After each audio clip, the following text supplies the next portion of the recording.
Welcome to Bold Conscious Connections. My name is Raju Panjwani and I'm a certified leadership coach. And I'm Triccia Ramos, a certified high performance coach. Together, we help business leaders redefine success on their terms to create more space and energy so that they live impactful lives. Everyone wants to be seen, heard, and understood. So, at a deeper level, we know that the collective consciousness is important to raise in this world, and leaders who are influencers can make that difference. We, in our coaching programs, teach people how to focus on the interconnectedness, heart-centeredness, and growth from within. And this is what this podcast would be about. So stay tuned and subscribe to wherever you listen to podcasts. Talk to you very soon. To talk about the topic of burnout. Yes, burnout. When it feels like that light that we all have within us has been extinguished. And this topic is so important right now because, I myself just a couple of months ago experienced burnout in a way that I wasn't expecting.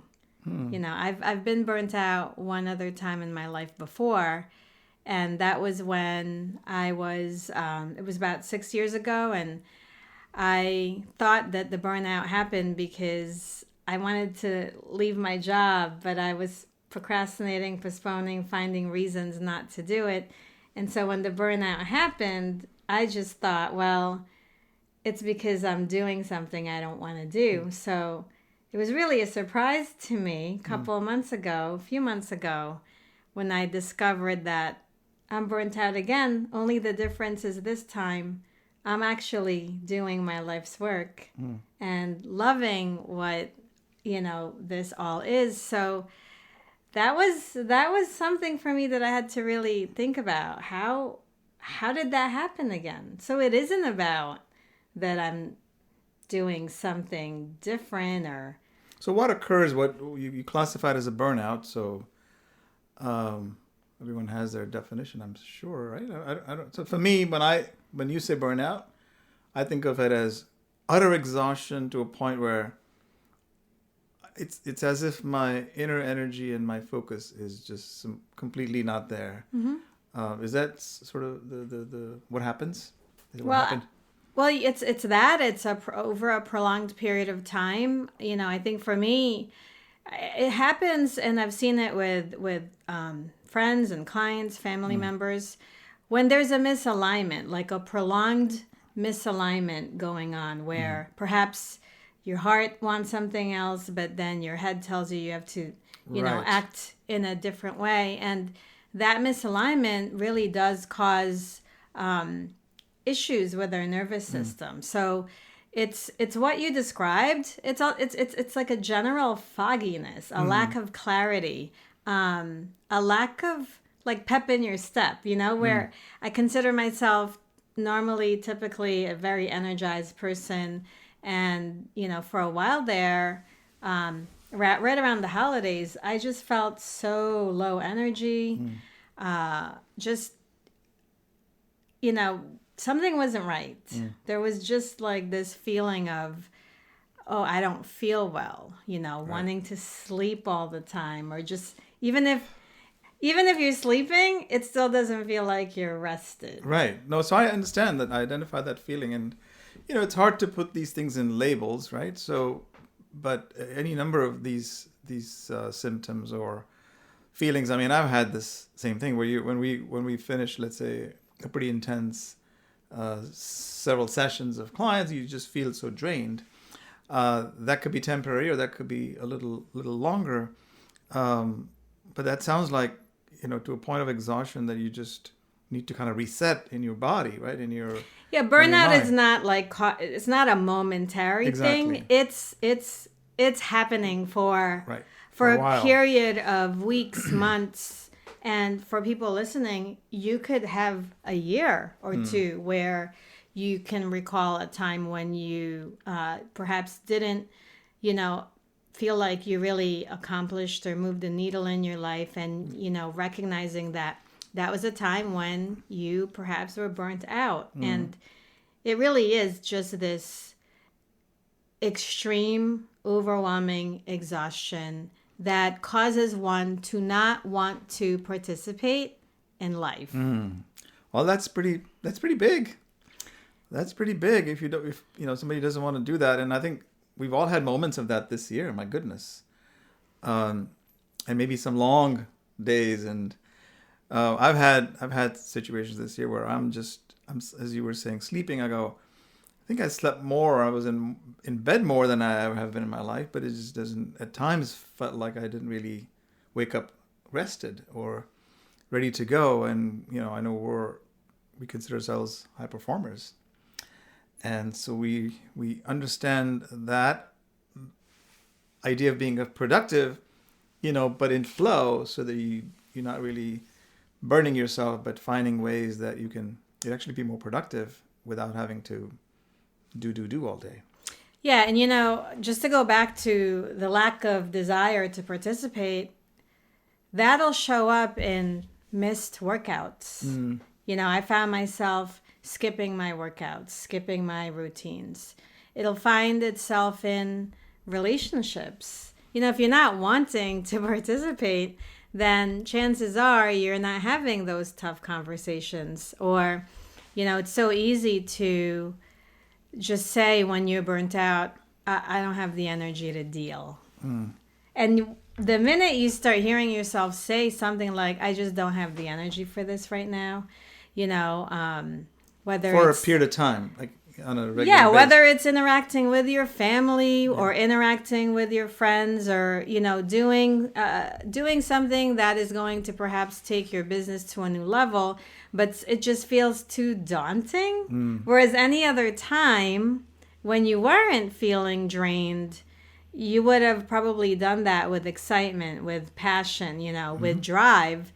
But this thing about burnout, when somebody feels burnt out and they don't know that they're burnt out, it's really insidious, because we very often, when we don't have the energy, we're definitely not going to be able to distance ourselves from ourselves in the moment. So your lack of awareness of you and your experience goes right down, because you don't feel that you have the energy, let alone, to observe yourself, right? Yeah. I mean, you're just really trying to survive. And that's the other thing, when someone is burnt out, what's going on is they're in survival mode. They are in very quickly triggered in, fight, flight, or freeze mode. So that's going to be a strain on any relationships that you have, whether it be personal or professional.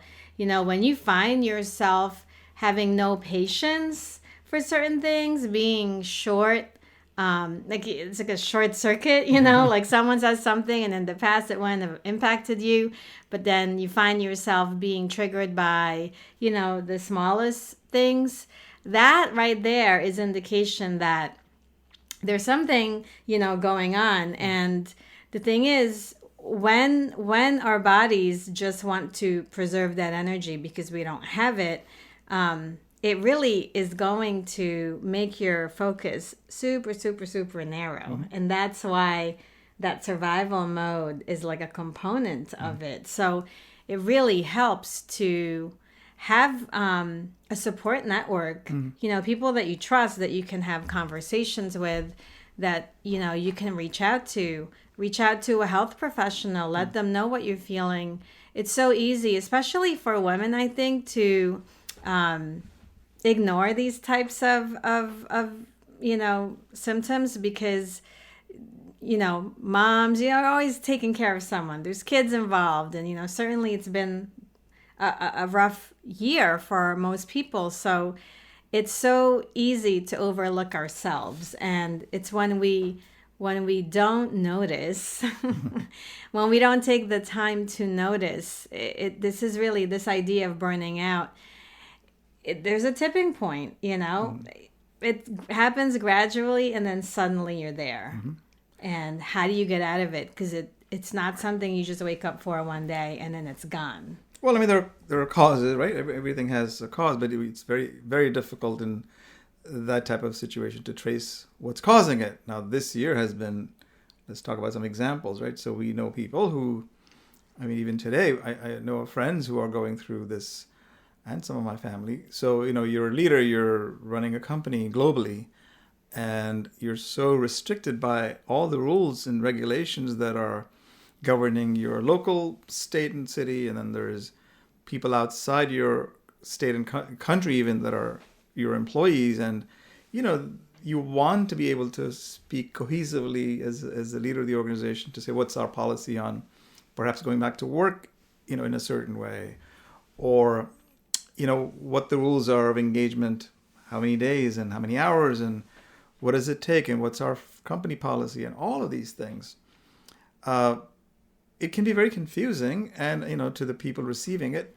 But on the other hand, for those leaders, it's a challenge because sometimes you're off again and on again, and there's no real everything's clarity changing so fast all the time. So like yesterday this was the case, and today there's a new a new standard. You were talking about schools. Like talk a little bit about what... I mean, I think if anyone listening to this who have children in schools, whether it's little kids or middle school, high school age kids, college kids, depending on the state you live in, what county you live in, there's school, there's no school. It's hybrid, it's full time, no stay home, and it's homeschooling.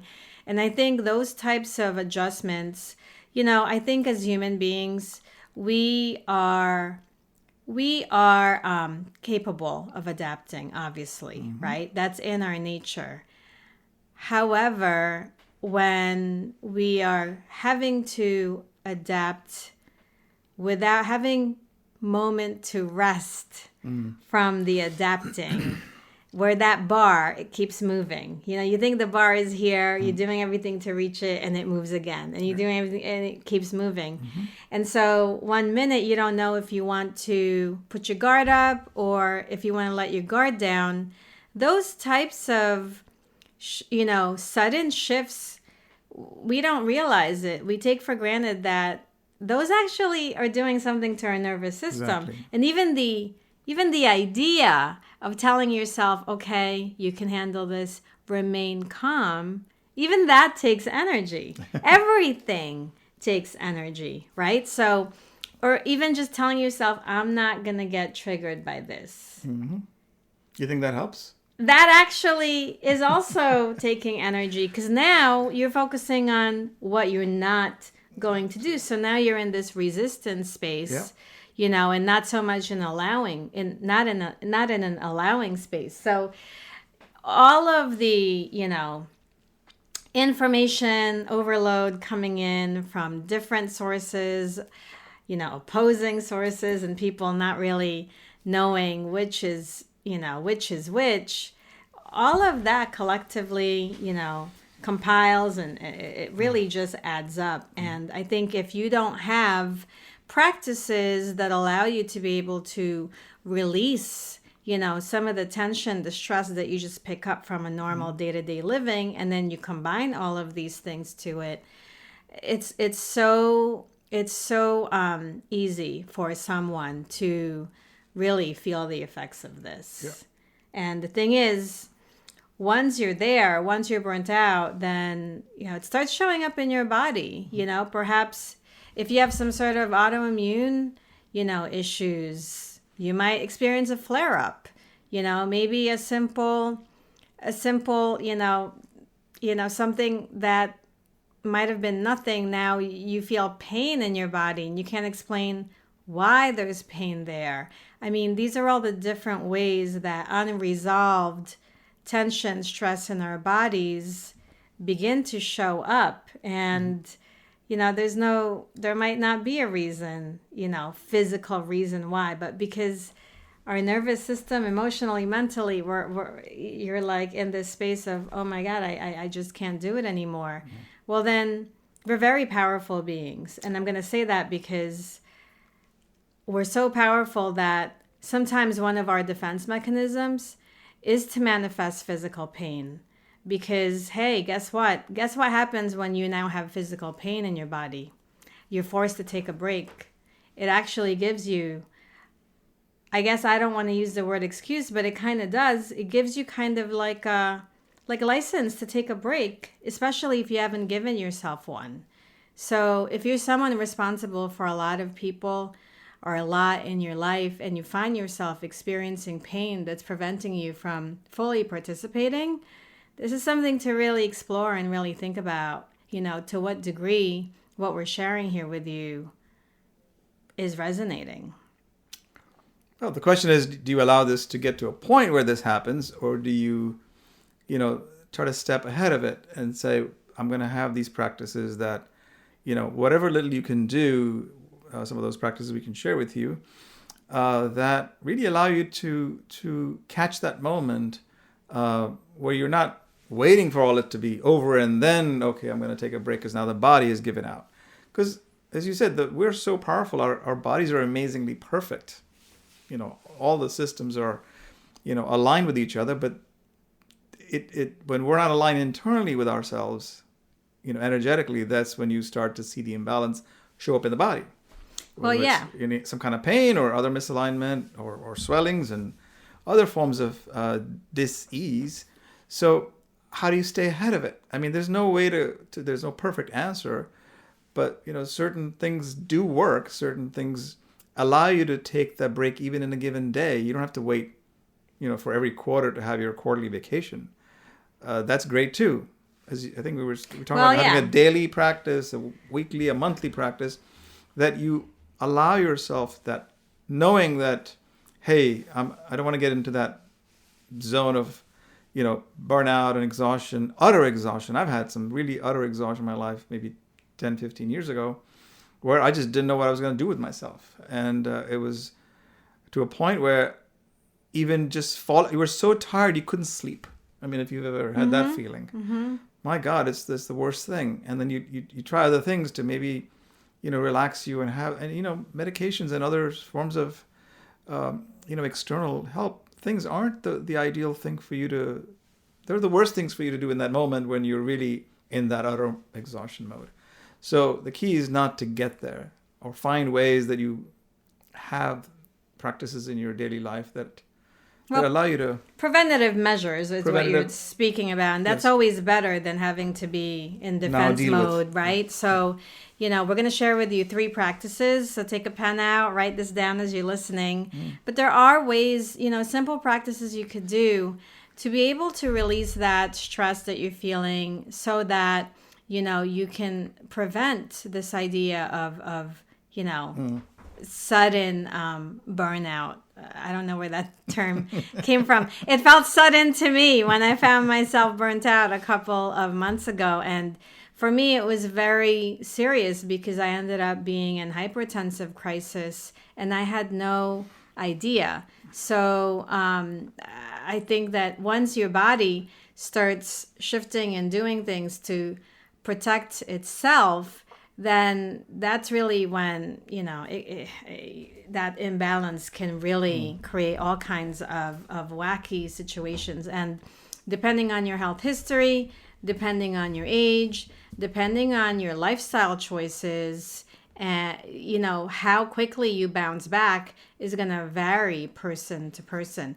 Right. Obviously we're able to have this conversation with you today because one of the things I did, which I'm going to share with you, is when I realized that was the case, I quickly took, a break, a 2-week break, just 2-week break, not scheduling anything with anybody, and really just gave myself permission to just be with myself, very limited contact with others. Now, for me, I can do that because I live alone, but whatever, it was one of those things where I had to just pause everything, and some of you thinking, if you have your own business and all of a sudden you're going to take 2 weeks, that seems like, wow, can I really do that?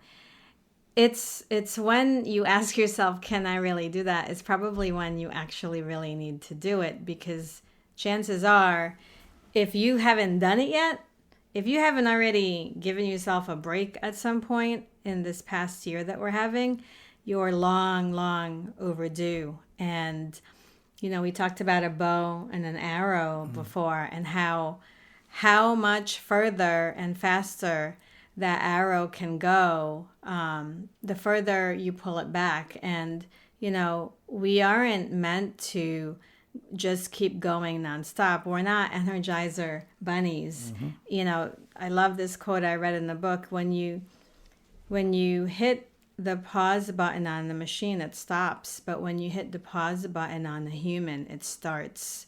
And that's really what we're talking about here. So 3 tips, I already gave you one. If you find yourself in a situation where you're feeling burnt out and you just need to, restart, rejuvenate, is schedule a structured break. Schedule structured solitude and give yourself permission to do so, and do it right away. Tip 2? Well, my tip is going to be similar to that, but no, I guess the one I took 4 or 5 months ago, I think I went away for a hike with nature. That was, I don't know if I was suffering from burnout or whatever, but it was time to just pause. So it's similar to that. But I'd say, along with that, the second tip is find a way to be with nature as much as you can. People always identify with, great sunny weather, spring or the fall. Frankly, I would say embrace any weather. I mean, I know you're not going to go out in a crazy snowstorm or 60 or maybe you will. or maybe you will, or 60-mile winds. No, we're just saying that those are just very few and far in between that you get those days. But in a general sense, if you can find a way to embrace nature in any of its forms, just to observe, even step out and, even if it's an umbrella, you're out there and it's raining, just observe how the rain falls on the leaves and the trees. And you might think it's silly, but how silly is it when you go to the ocean, when you're on vacation or something on a beach? Just watching the ocean and listening to that sound is just so soothing. Yeah. No wonder they have music captured of the ocean, the sounds of the ocean, so sounds of the rain. Why is that? Because flowing water has negative ions that offset the charge that you feel otherwise, which is, potentially the cause of these sorts of situations where you feel, foggy, exhausted, utterly exhausted, and unable to rest. So I think part of these, being restful and finding the moment. For me, nature is just such a gift lately that I've just begun to appreciate it a lot more. Oh, so true, so true. I personally love the fact that we are surrounded by nature. And if you happen to live, in a very urban area and you're short on trees, find a spot, find something. It's worth it to actually get out of that area. Go, just go outside of it so that you can experience the greenery. Most big cities you have can some experience gardens and parks. And really, there's no excuse, right? Yeah. Nature is here because it is a gift, and we're supposed to be with it and coexist with it. So it absolutely is healing. And the third thing, that for me, there's nothing that beats a practice of meditation. And I have to share that for me, that's meditation, and I have a special relationship because a few years ago I suffered from a stroke, and it was actually the meditation that I believe allowed me to survive that event and be able to walk out of the hospital 2 days later without needing any therapy of any kind. It was truly a miracle, that I was able to survive that event in this way.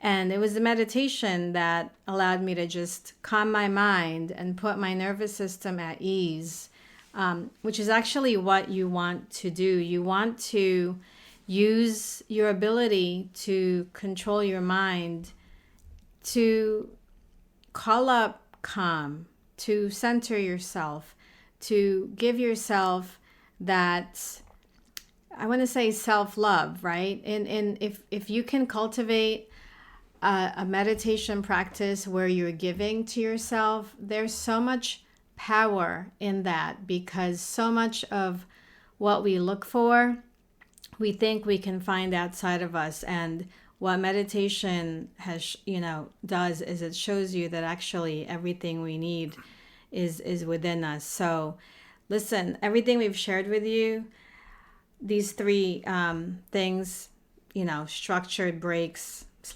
vacations, being in nature, meditation. We're not saying that if you do those, you'll never experience, burnout. What we're saying is if you can incorporate these practices and habits into your life, the likelihood of you having to go through something like burnout will be reduced. So we wanted to share that with you because we know that coming off of this past year, we've felt it. We've had so many people around us, speak about it. And so hopefully this is something that, you can pass along, share with your family and friends. Maybe someone that is experiencing burnout, or maybe they don't know they're burnt out, but based on what we shared with you, perhaps you're suspecting that they are, or maybe you suspect you are. Get some help if you believe that may be the case. Very good. Is there a certain type of meditation you recommend to people? Assisted, guided? I think that's something that I encourage you to discover. We're all very different. There's no one right way to do anything. The only wrong way to do it is to not do it. So I would encourage everybody to go out there. There's so many resources now, apps you could use, YouTube videos. There's so many truly resources. There's no excuse to not do this because, listen, if everybody has their own experiences. It took me a good long, a year or two to, off and on. But once for me, a little thing was just someone said, can you sit in silence with your eyes closed? Sitting up, not sleeping, 60 seconds. And it began with 60 seconds. And then you work your way up to whatever you can do. So to a point where I got to 2 hours and I didn't know how long, time went. Now, I don't do that every day, but the point is that there is some kind of silent practice. You can call it meditation. You can go to guided meditations. You can listen to whatever else you want to. There's no dearth of resources. So the question is, is there a dearth of excuses out there? Frankly, it's probably and well proven the most powerful tool that you have literally at the, at a little moment's notice. You feel, any kind of disequilibrium or imbalance. That's one way to go. Silence. And why are we talking to you about burnout? Well, it affects your health. And we know that very often it's the thing we take for granted, and we don't think about our health until we don't have it anymore. So, we have had our own experiences with that. And, if you're listening to this, if you're still listening, chances are that you've had your own experiences. So it's only really like we're approaching spring now. If you're in the northern hemisphere, we're approaching spring, and we're approaching the second quarter of 2021. So if your first quarter that you just finished, leaves something to be desired for your habits with how you can support your health, hopefully we shared something with you today that you can begin implementing and adding to your routine. So on that note, we will sign off until the next episode. Take care. Bye. We hope you enjoyed today's episode, and if so, make sure to subscribe, download, and share it with your sphere of influence. We bring a variety of topics to you, and it's like a masterclass for those topics, and it's all free. So take a screenshot, share it on your social media, and add the hashtag #BoldConsciousConnections so that we can find you, see you, maybe say hello. And if you want to deep dive into some of the topics that we bring to you, find us at www.livemasterminds.com and get to know us. Take care.